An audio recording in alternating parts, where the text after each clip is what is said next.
Vă salut! Sunt Mircea Mihailă și în video de astăzi discutăm despre poftă de viață.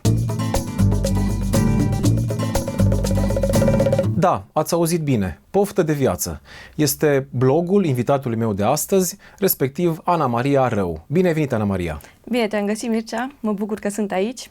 E prima oară când o să fac ceva de genul ăsta, deci sunt foarte entuziasmată. Excelent! Și eu sunt entuziasmat de felul în care blogul tău arată și de felul în care scrie acolo și de faptul că ai ales, în ciuda procentului mic de oameni care încă mai scriu pe blog, această cale. Spune-ne, te rog, care este blogul tău și de ce ai ales calea asta? Blogul meu este www.poftadeviață.ro. L-am pornit în 2020, însă cu o pregătire foarte mare din spate, să zic așa. Anul trecut, în pandemie, am avut și curajul de a-l face public și ce vrea să transmită blogul meu este pofta de a trăi, este entuziasmul cu care noi trăim orice moment al zilei sau energia pe care o avem, pasiunea pe care o punem în toate lucrurile pe care le facem, toate lucrurile mărunte, dar care ne pot aduce o bucurie destul de mare. Deci, site-ul www.poftadeviață.ro dorește să aducă bucuria din lucrurile mărunte. Și eu scriu am mai multe secțiuni în blog. De exemplu, scriu despre partea de travel. E preferata mea, să știi. Așa, da. Și a mea, exact. Scriu despre călătoriile mele din străinătate, dar și din țară, pentru că au fost multe și în țară. Despre experiențele avute în călătorii, despre ce mi-a plăcut mie mai mult, poate tot felul de aventuri poate prin care am trecut. Apoi este secțiunea de joie de vivre. Și aceasta îmi place foarte mult pentru că acolo eu pun poate metode prin care noi să ne îmbunătățim stilul de viață sau prin care să ne creștem energia, prin care să ne creștem buna dispoziție, starea de bine și așa mai departe.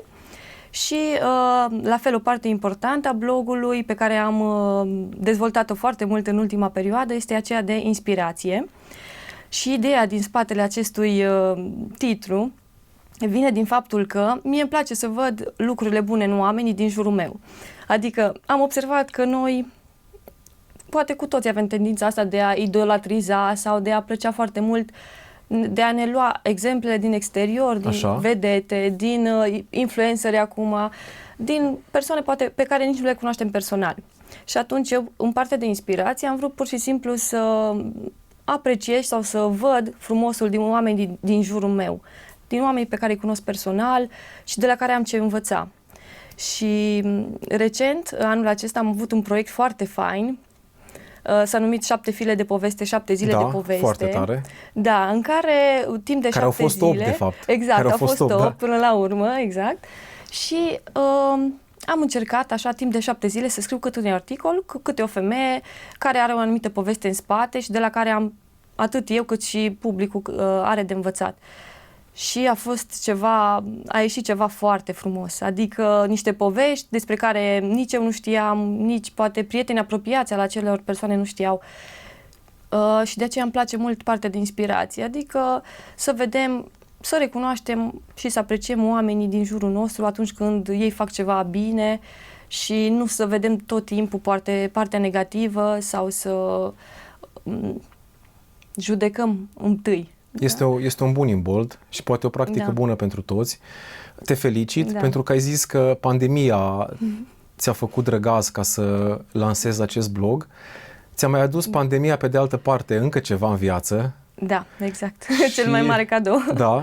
Și vreau să te întreb cum reușești ca și mamă să găsești și timp pentru partea de a scrie pe blog.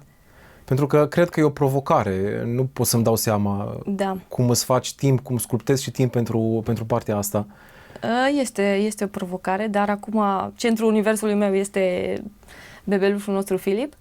Sunt foarte norocoasă, am suport foarte mare din partea soțului, mă ajută foarte mult, dar îmi place să scriu seara. De obicei, după ce îl pun și pe el la somn, eu încep să scriu acolo în blog și, într-adevăr, mă apucă câteodată și ora 12-1 noaptea și eu tot scriu acolo, dar îmi place foarte mult și intru așa într-o stare de concentrare, de flow, încât nu mai simt nicio oboseală.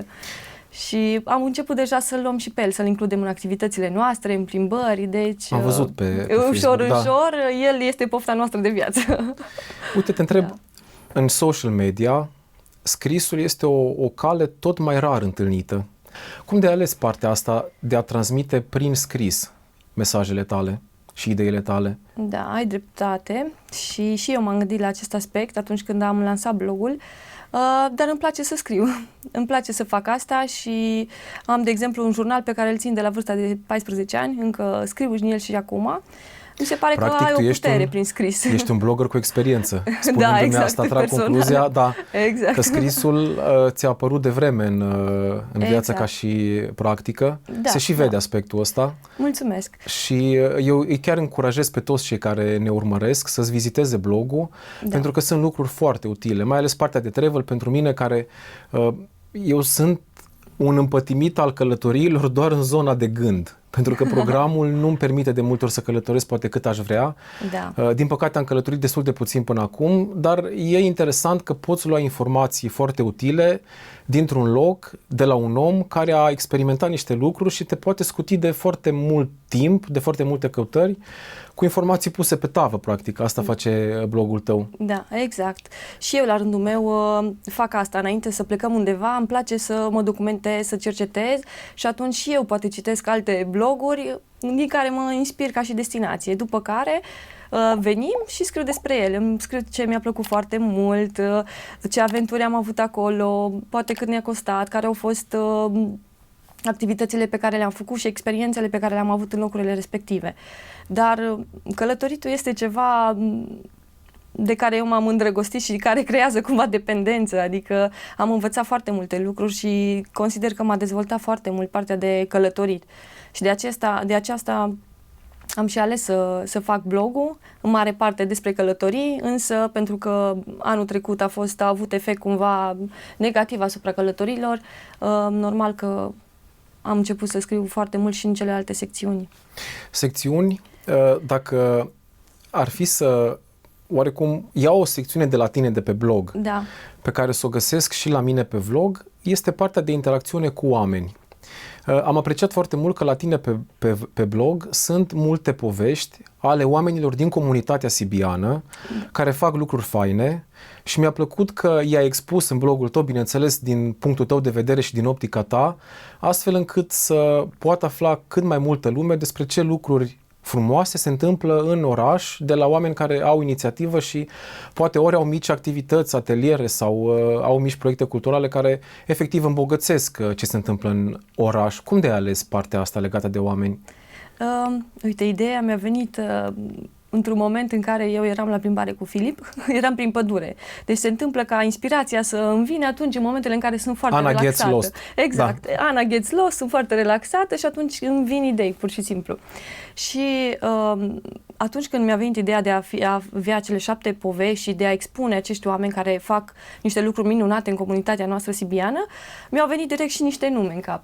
Însă am putut să fac doar despre 7, plus după care am mai adăugat încă alte 2 nume. Mama ta și sora ta. Exact, da.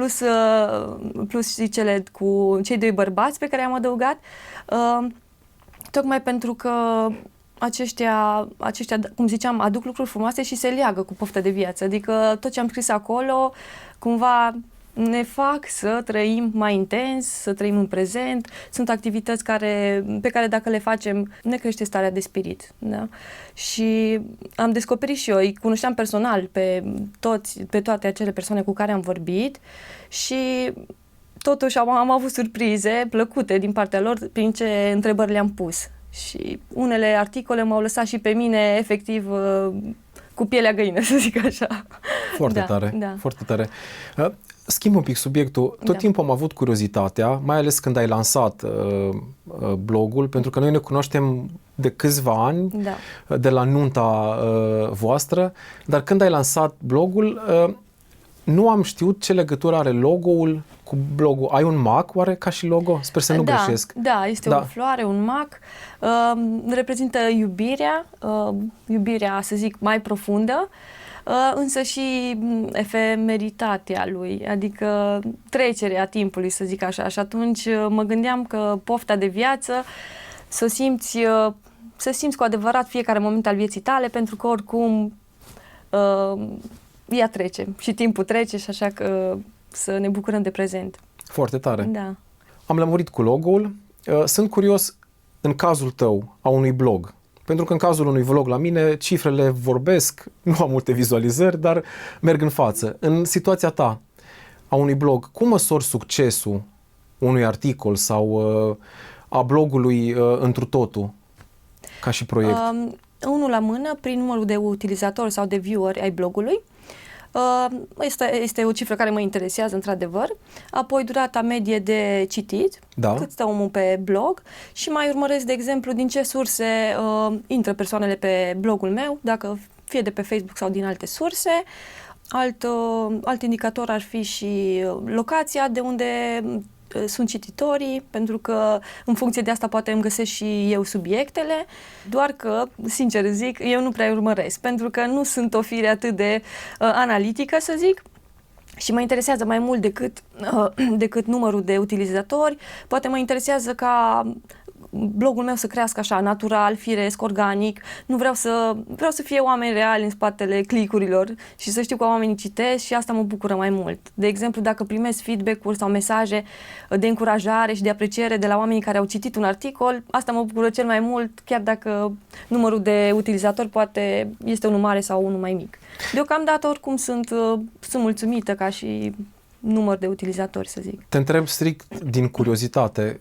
Da. Câți oameni urmăresc un articol la începutul postării lui și câți oameni urmăresc articolul pe parcursul timpului? Ai un boom la început și... Exact, da, asta se întâmplă și de asta eu, ca și tehnică, încerc să-mi postez articole dimineața de vreme.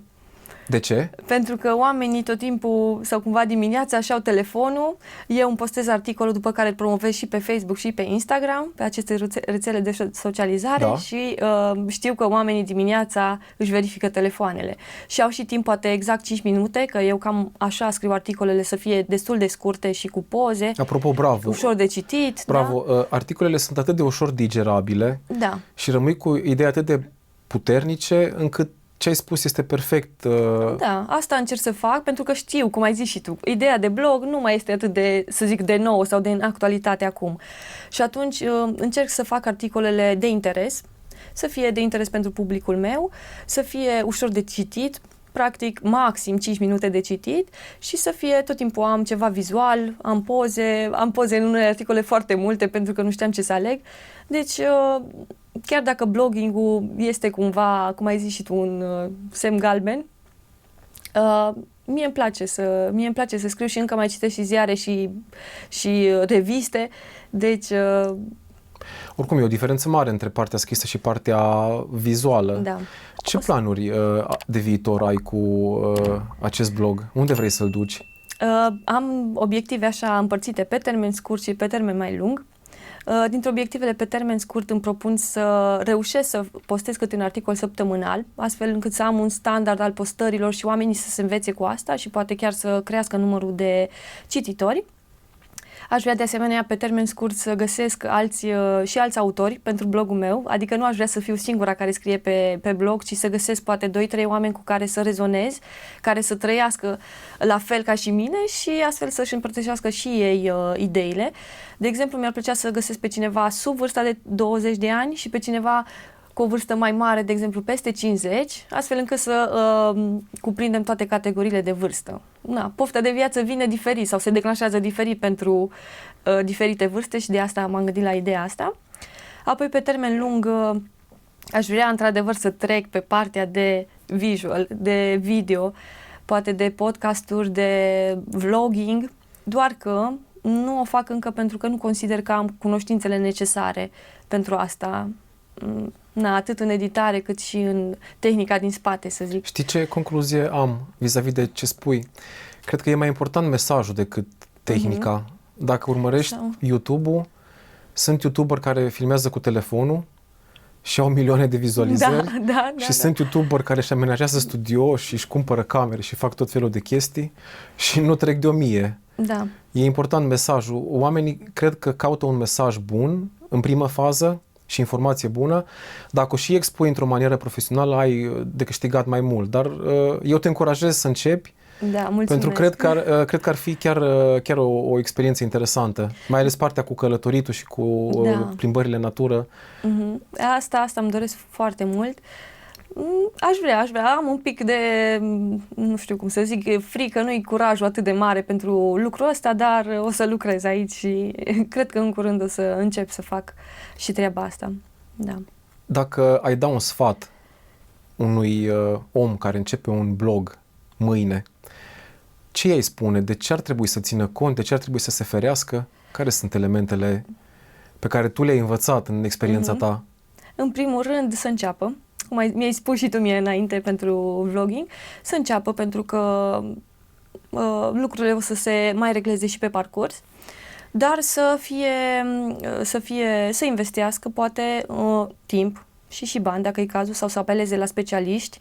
Și eu la început am apelat la un digital marketer pentru partea de design a site-ului.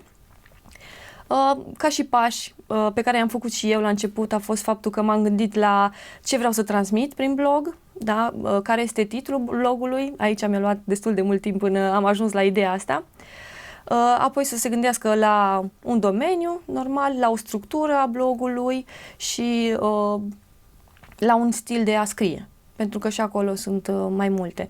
După care, atunci când îl lansează, să fie foarte pregătit poate la lansare, pentru că odată ai lansarea și asta, prima impresie contează tot timpul. Și măcar ca aspect, de exemplu, un blog să transmită ceea ce tu își dorești să transmiți. Și normal și o nișă sau un public țintă pe care tu îl vrei să ți-l setezi. Ce alte categorii ai de gând să mai adaugi pe blog în următoarea perioadă? Știu că întrebarea a fost și referitoare la unde îți vezi blogul în viitor, dar sunt curios înspre ce te îndrepți ca și un fel de next level, ca și subiect. Întreb acum. E foarte bună întrebarea. Pe lângă partea de vlogging, am câteva idei mărețe, să zic așa, prin care vreau să fac din Poftă de Viață un brand. Foarte tare. Dar încă nu vreau să le dezvălui. Deci sunt câteva idei, zic eu, foarte, foarte mari și care o să ducă conceptul ăsta de poftă de viață la un nivel mult mai mare, atât de comunitate, poate și de țară sau în exterior. Deși mi-ai spus care este categoria ta preferată, respectiv cea legată de călătorii, este și cea bătută în cuie din cadrul blogului tău sau era o chestie contextuală? Nu este bătută în cuie, îmi place foarte mult, dar îmi place, de exemplu, anul acesta, cum am început și partea de inspirație foarte mult, și aceasta îmi place foarte mult și o să continui să o fac. Adică luând interviuri persoanelor din comunitatea noastră pe care eu le apreciez și le respect.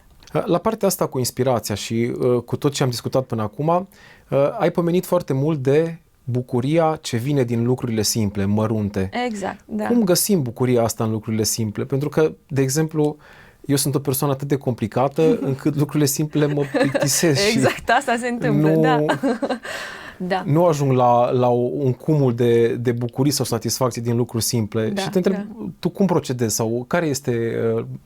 Chiar procedezi așa, să știi. Da. Uite, îți dau câteva exemple. De dimineață încă, poate, ne trezim, ce poți să faci pentru a-ți crește boostul de energie este să îți pui piesa preferată. Pui piesa preferată, o dai mai tare, dai volumul mai tare astfel încât să te trezești și poate și faci câțiva pași de dans prin casă. Asta la mine funcționează foarte bine. Deja îl iau și pe Filip cu mine în brațe și dansăm amândoi. Și efectiv simțim că starea noastră de spirit este una foarte bună. Apoi poți să îți creezi în casă, de exemplu, un colț pe care să-l numești colțul fericit, în care tu, de exemplu, să ai, în funcție de ce pasiuni ai, să-ți pui acolo lucrurile care ție îți plac și care te relaxează, care îți dau o stare de bine.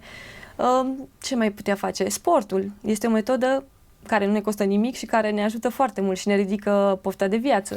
Mi-amintesc că noi ne-am mai întâlnit și la Night Coast Challenge, și la maraton, exact. Da. Am participat până cât am putut eu, am participat la tot felul de evenimente de genul ăsta, pentru că exact prin ele eu îmi luam energia bună.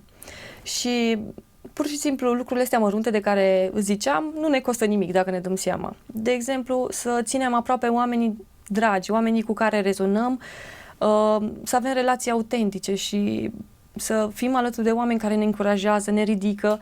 Deci, prin felul ăsta, noi o să fim și noi, starea noastră de spirit o să fie una împăcată, una împlinită.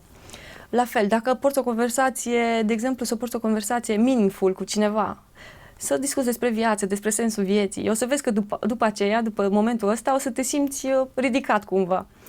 Să, pe lângă sport, muzică, poți să spui, de exemplu, o vază cu flori, cum fac eu, îmi pun tot timpul o vază cu flori în casă sau o față de masă specială care să-mi dea o imagine și să-mi creeze ceva confort. Prin culoare, la fel, culoarea este un aliat foarte bun al nostru și, de exemplu, dacă vrem să fim energici, privim culoarea roșie. Dacă vrem să ne relaxăm, privim cerul că este albastru. Culoarea ne ajută foarte, foarte mult în viața noastră de zi cu zi, astfel încât să ne ieșim, dacă avem stări negative sau joase, să ieșim din acele stări.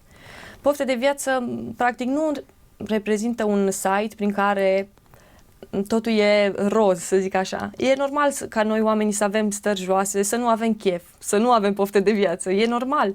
Doar că să știm prin ce metode să ieșim de acolo, să nu rămânem acolo. Deci e important, dacă avem probleme sau dacă suntem într-o zi jos, da, e normal, nu e nimic, ne tratăm, ne acceptăm starea, dar totodată poate să decidem, hai, cum pot să ies din starea asta, ce pot să fac? Sunt în casă, uite, stau și beau un pahar de vin, dar doar atât. Nu mai vorbesc despre nimic, nu vorbesc cu nimeni, stau eu, fără telefon, mă duc pe balcon și savurez paharul ăla de vin. În prezent. Gustul, în prezent, da. Îi simt gustul, îi simt savoarea, îl miros, simt că paharul este rece, deci prin toate cele 5 simțuri să trăim mindful, da. Vis-a-vis de poftă de viață, mi-aduc aminte de la nunta voastră, unde mă simt chiar norocos că am putut mixa, ce energie au putut avea prietenii voștri. Da. Și îmi dau seama că tot cercul vostru și tot ce te înconjoară este oarecum în același sentiment, în aceeași direcție. Da, așa e.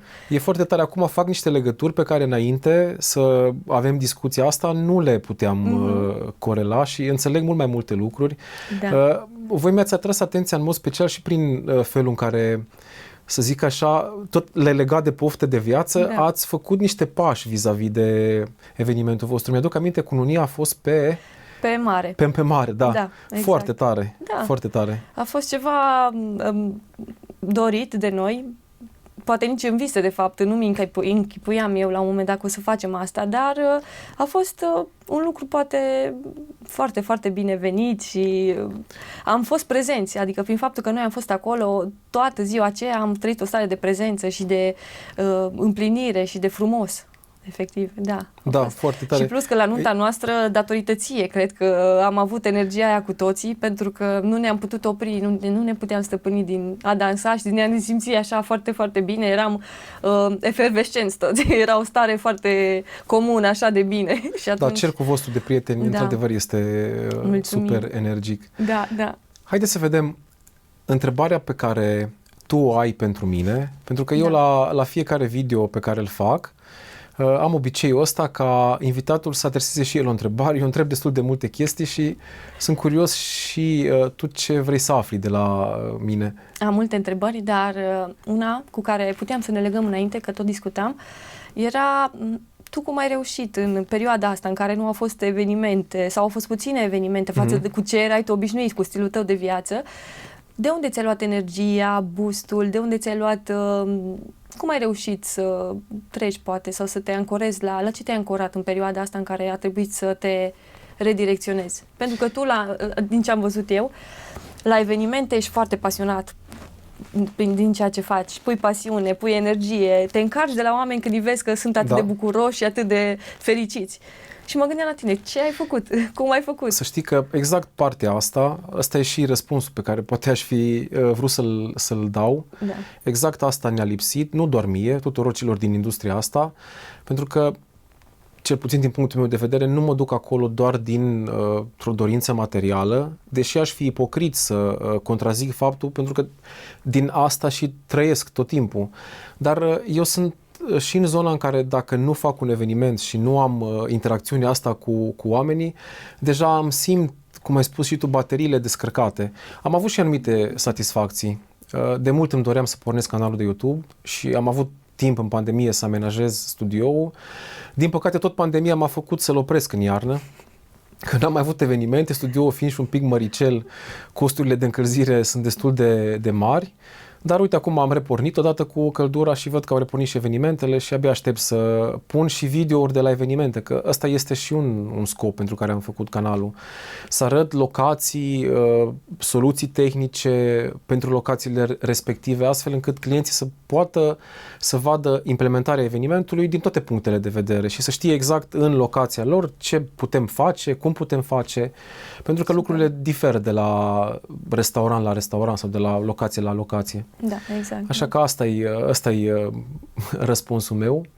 Ce invitat ai preferat să vezi aici pe canal? Și poți să-mi dai un răspuns din orice are de activitate, da? Pentru că eu mă focusez mai mult pe evenimente, dar am făcut și alte genuri de videouri. Mi-ar plăcea, cred că, să văd pe cineva din industria sau din area sportivă de aici, din Sibiu. Nu știu că să-ți dau un nume, dar mă gândesc poate la basket, la fotbal, la echipele noastre sibiene. Eu nu sunt un foarte mare împătimit al sportului ca și cultură gen fotbal sau basket sau așa mai departe. Singurul sport pe care îl fac e bicicleta, merg cu bicicleta, dar o să fie un invitat din domeniul sportiv, un sportiv și în același timp organizator de evenimente. Super, la momentul potrivit, perfectă. Evenimente sportive. Da. Super, la momentul respectiv o să vezi despre cine este vorba. Cred că în 3 sau 4 săptămâni de la data la care o să dăm acest video, o să fie și respectivul invitat și o să-ți placă. Sunt ferm convins. Sunt sigură, exact, dacă este și sportiv și cu evenimentele. O să savurez pur și simplu interviu. Bun. Îți mulțumesc frumos pentru timp. Dacă crezi că ar mai fi ceva de discutat, cu drag, avem suficient timp ca să le discutăm. Doar vreau să le mulțumesc celor care mă urmăresc până acum, cu care eu interacționez pe pagina mea de Instagram, a Poftei de Viață, pentru că acolo avem diferite teme, discutăm aproape în fiecare zi, abordăm idei și le discutăm și îmi place foarte mult comunitatea asta mea și vreau să le mulțumesc celor care urmăresc canalele de socializare și blogul. Sunt curios de un lucru. Numele tău, Poftă de Viață, al blogului, scuze, are vreo similitudine într-un alt blog? Există lucruri apropiate cu cratimă, cu... Da, exact, există, pentru că atunci când mi-am creat blogul, am verificat și lucrul ăsta și există, dar legat cu tot o altă temă, o temă culinară. Deci dacă ajungeți la mâncare, practic nu sunteți la Ana Maria Rău pe blog. Poftadeviață.ro este despre lucruri simple, despre bucurii și despre oameni. Da. Încă o dată îți mulțumesc mult. Sper ca și pe viitor să putem avea o discuție aici, pentru că îmi plac mult articolele tale și aș vrea să fiu și eu invitat odată la tine pe blog. Aș fi chiar încântat să fiu în partea de video a blogului sau vlogului tău în transformarea lui spre zona respectivă. Cu siguranță. Cu mare drag și abia aștept să facem asta împreună pe viitor. Mulțumesc frumos. Doamne ajută și eu îți mulțumesc mult. Vă mulțumim foarte mult pentru timp. Ne revedem săptămâna viitoare. Până atunci, vă invit să vă abonați, asta în cazul în care până acum nu ați făcut-o deja. Toate bune!